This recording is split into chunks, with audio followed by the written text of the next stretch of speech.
안녕하십니까, 박공순입니다. 오늘 헌법의 발견 22회는 헌법 31조 1항 능력에 따른 균등 교육의 권리를 규정하는 내용으로 여러분과 만나보겠습니다. 교육 문제라고 하면은 어떤 면에서 우리 사회에서 제일 예민한 주제죠. 심지어 교육 문제를 해결하는 사람이 있으면은 그 사람 아마 바로 대통령이 될 거다라는 말을 심심치 않게 할 정도로 초미의 관심사가 되어 있는 주제입니다. 그와 관련해서 우리나라 헌법에서는 31조 1항에 이런 규정을 두고 있습니다. 모든 국민은 능력에 따라 균등하게 교육을 받을 권리를 가진다라고 하고 있고요. 그리고 이 헌법 정신에 입각해서 교육 정책을 펴나가도록 요구하고 있습니다.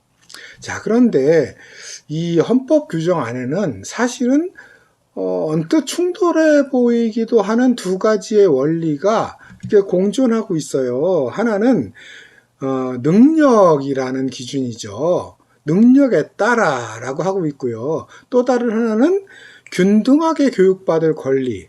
그러니까 능력이라는 것은 뭔가 능력이 더 있는 사람이 보다 앞서 나갈 수 있는 권한, 이런 거를 뜻하는 경우들이 많잖아요. 그런데 균등이라는 거는 보다 이렇게 수평적으로 사람들이 대우받고 나아갈 수 있는 이러한 기회를 얘기한다는 점에서 어떤 면에서는 상반되기도 하고 충돌할 것 같은 느낌을 주는 두 가지의 교육 원리가 이 헌법 안에 담겨 있습니다.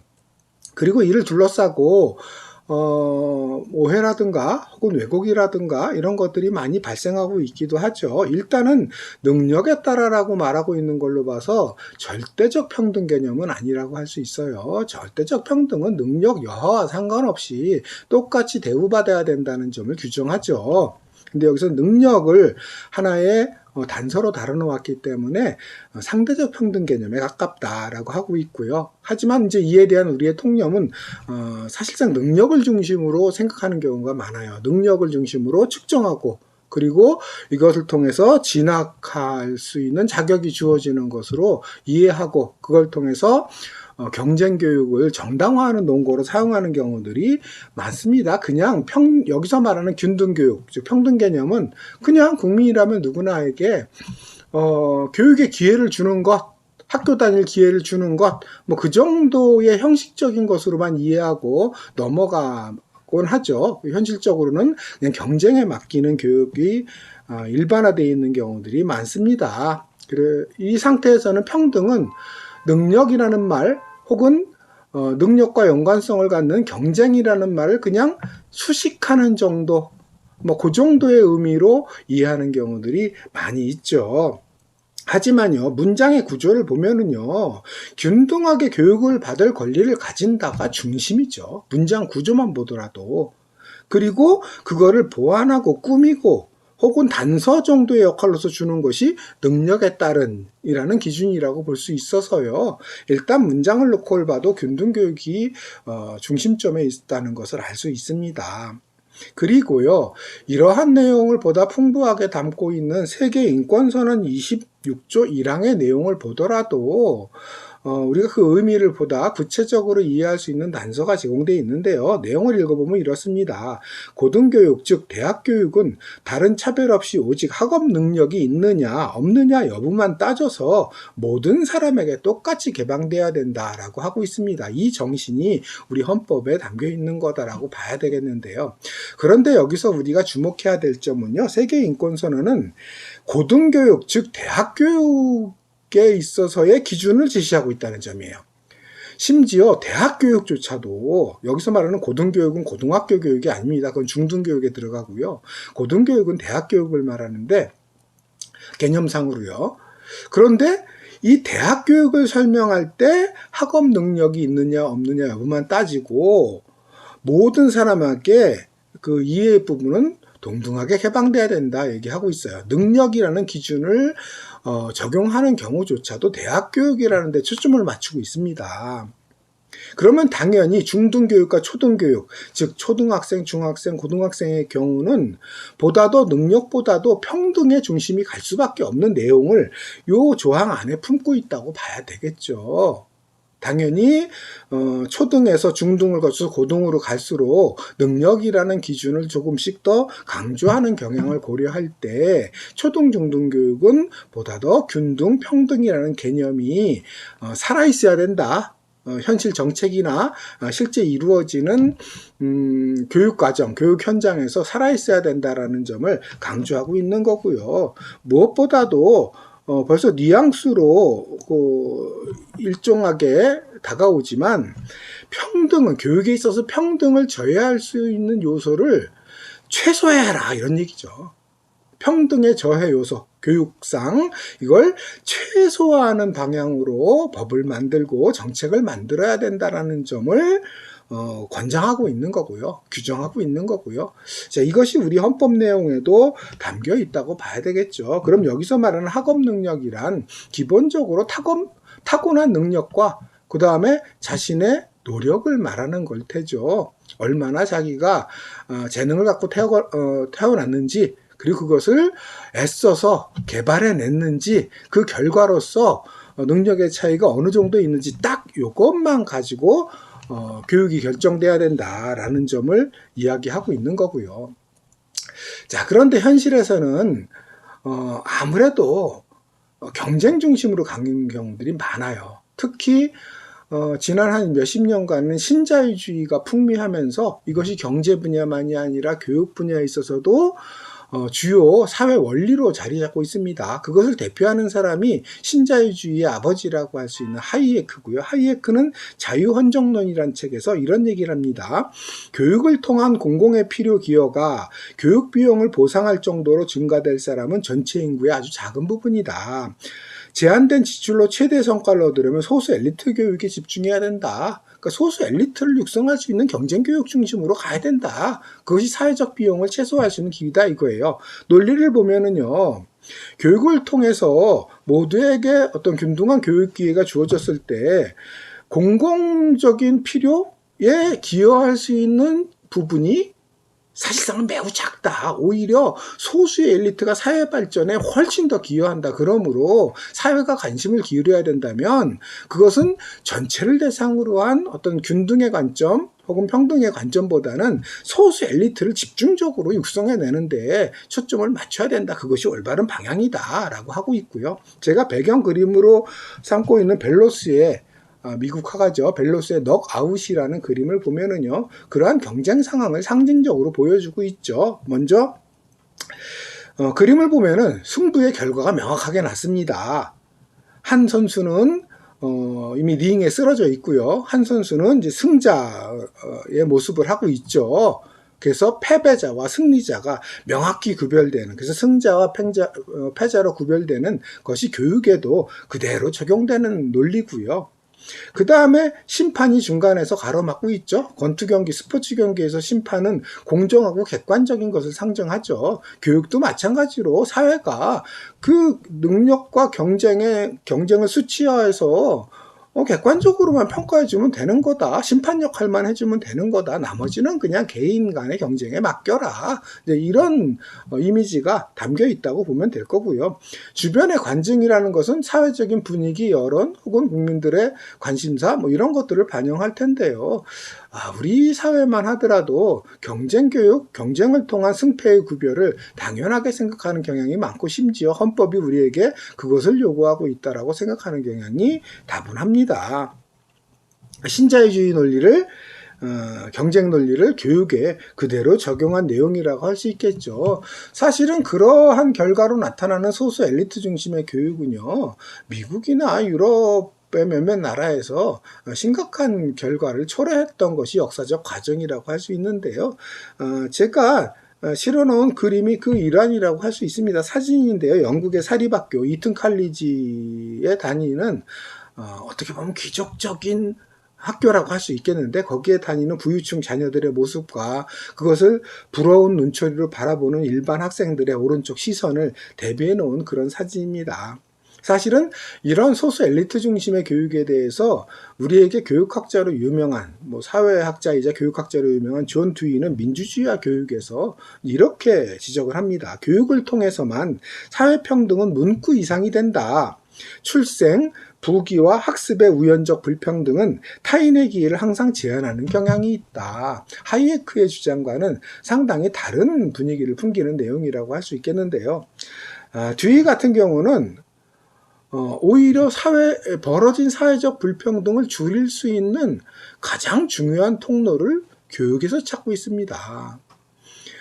사회적 불평등을 줄이는 통로라는 것은 그만큼 교육 자체가 가지고 있는 평등으로서의 역할이 크다라는 점을 보여주는 거고요. 그만큼 사회적 약자들이 교육을 통해서 자신의 어떤 지위 향상이라든가 혹은 자신의 처지를 개선할 수 있는 여지를 사회가 폭넓게 보장해 줘야 된다.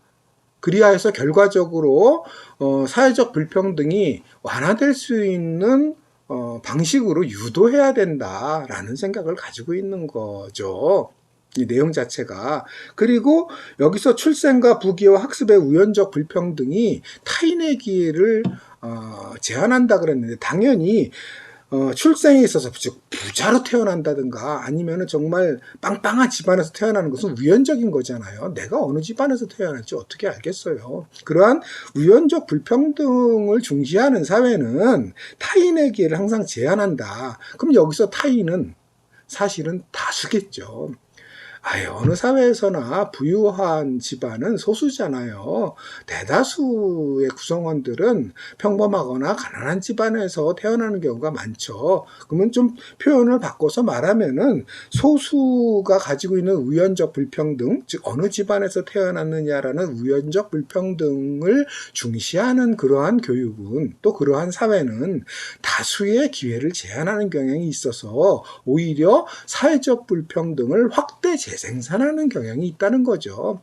교육이 사회적 불평등을 줄이긴커녕 오히려 사회적 불평등을 확대하고 늘리는 역할을 하는 그런 기제로 작용할 수 있다는 점을 강조하고 있는 건데요. 자, 이 뒤의 내용을 통해서 우리가 능력에 따른이라는 헌법의 조항의 의미를 좀 더 구체적으로 생각해 보면은요, 능력이라는 것은 기본적으로 타고난 능력이지만 어느 사람이 어느 정도의 타고난 능력을 가지고 있는지를 측정하고 재단하기는 쉽지 않잖아요. 그것은 실제 초등학교, 중학교, 고등학교의 성장 과정을 통해서 드러나는 건데, 그럼 당연히 여기에 개발의 기회, 그러한 능력을 개발하는 기회가 결합되게 되기 마련이죠. 그러면은 능력을 개발할 기회가 자체가 균등해야 된다라는 것을 포함하는 거죠. 그런 기회가 균등하게 제공돼야 된다. 그리고 그것에서 차별이 있다면은 그것은 헌법 정신에 위배되는 것으로 이해될 수 있는 걸 텐데요. 예를 들어서 여기 소수 엘리트 교육 같은 경우 이튼 칼리지 그 사진에 나오는 소수 엘리트 중심 교육은요, 사실은 출발부터가 기울어진 운동장이 될 수밖에 없죠. 그들에게 재력이라든가 좋은 교육 환경을 집중해주고, 다수의 일반 학생들은 그것보다 못한 교육 환경에 있을 때 그 초등학생, 중학생 출발부터 이렇게 기울어진 운동장에서 능력을 개발할 기회가 차등적으로 주어지게 되는 거잖아요. 그럼 결과는 사실은 더 벌어지게 되겠죠. 그것이 아니라 하더라도 아무래도 부유한 집안의 자녀들이 더 좋은 교육을 받을 수 있는 기회는 많을 텐데, 아예 학교 자체로 교육의 질이 갈라지는 방식이라면 기울어진 운동장은 더 기울어질 수밖에 없겠죠. 그런데 우리가 한번 생각해 보자고요. 스포츠, 축구나 야구와 같은 스포츠에서 운동장이 기울어져 있다고 생각해 보세요. 축구 경기를 하는데. 그러면은 아래쪽에서 위로 공을 몰고 가야 하는 그러한 팀은 질 수밖에 없겠죠. 만약 승부의 결과가 기울어진 운동장이 말하는 것처럼 스포츠 경기에서 승부의 결과가 미리 정해져 있다면 우리 어떡할까요? 엄청난 분노를 사회적으로 터뜨릴 거예요. 공분이 아마 지배할 겁니다. 그런데요, 현실에서는 이 교육 자체가 경쟁이라는 힘으로 엘리트 중심 교육으로 가고 있는 것이 곧 기울어지는 운동장인데, 우리는 교육에 대해서는 눈을 감아버려요. 스포츠에는 공분을 하면서 그 기울어진 운동장이 교육에 적용되는 거에 대해서는 애써 눈을 돌리거나 아니면은 무관심하거나 이런 경우들이 많다는 점에서 한번 고민해 볼 필요가 있는 건데요. 한국은 특히 경쟁교육으로 되게 유명한, 세계적으로도 유명한 나라죠. 제가 자료를 올려놓은 것을 보더라도 우리나라 학생들이 얼마나 그 입시 경쟁에 시달리고 있는지를 피부로 느낄 수 있는데요. 보통 이것을 수월성 논리로 치장합니다. 아무래도 경쟁력이 있는 사람들이 더 나은 그 학업 혹은 경쟁 기회를 보장받도록 보장해주는 논리라고 할 수 있겠는데요. 여기에는 몇 가지 장치가 동원되죠. 철저하게 상대평가 중심. 그래서 1등부터 꼴찌까지 전국적으로 수치화된 점수를 쫙 줄을 세우는 방식으로 평가를 하는 것. 그래서 그걸 중심으로 몇 등까지 이렇게 잘라가지고 진학의 기회를 제한하는 것. 이것이 하나가 있겠고요. 그것 때문에 학생들은 성적 경쟁에서 벗어날 수가 없죠. 고등학생만 하더라도 수능만이 아니라 내신이 반영되기 때문에 1년에 중간고사, 기말고사 1, 2학기 4번을 보잖아요. 그 4번 자체가 수능이나 마찬가지인 게 돼버리는 거죠. 그러면 계절마다 극심한 경쟁 스트레스에 시달려야 되는 건데, 자료를 보면은 학교라는 것이 성적 말고는 아무것도 없는 공간이 되어 있는 것을 그 칸막이 쳐져 있는 옆 친구와 칸으로 이렇게 가려져 있잖아요. 그러니까 우정을 쌓거나 이럴 수 있는 기회 자체가 제한되어 있는 그런 풍경을 보여주는 거죠. 다른 학생과 벽으로 둘러쳐 있는 곳에서 오로지 성적에만 몰두해야 되는 상황인 거고요. 심지어 오른쪽 사진에서는 이제 우리가 야자라고 말하죠. 야간 자율학습 풍경을 담고 있습니다. 하지만 자율학습이라는 말이 얼마나 허구인지는 알잖아요. 강제교육이잖아요.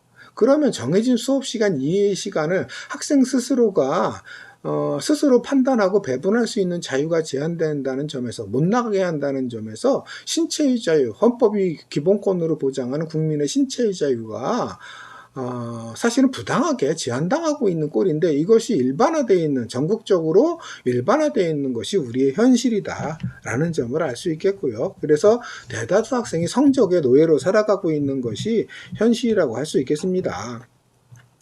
우리나라가 평균 학습 시간이요, 고등학생이 7시간이 넘어 8시간 가까이 돼요. 7시간 50분 정도가 되는데요.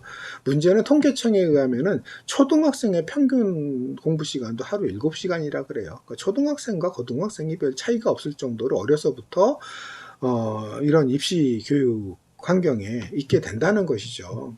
그런데요, 아까 우리가 세계 인권 선언 봤지만 능력에 따른 기준을 그나마 적용하는 것이 대학교육, 대학 진학과 연관된 것에만 적용하잖아요. 하지만 우리나라는 이미 초등학교, 중학교 때부터 능력에 따른 경쟁교육이 중심이 되어 있는 것이 현실이죠. 왜냐하면은 고등학교 자체가 특목고다, 자사고다, 뭐 여러 가지의 어떤 수직적인 계열화가 이루어져 있잖아요. 대학만 서열화되어 있는 것이 아니라 이미 고등학교부터 서열화되어 있기 때문에 어느 고등학교를 갈 것인가가 이미 하나의 중요한 관문, 입시의 관문이 되어 있단 말이죠. 그렇기 때문에 좀 전에 우리가 봤지만 초등학생조차도 고등학생과 거의 다를 바 없는 학습 시간을 가져야 되는, 성적의 노예로 살아가야 되는 이런 현실과 맞닥뜨려 있는 것이다라고 봐야 될 텐데요.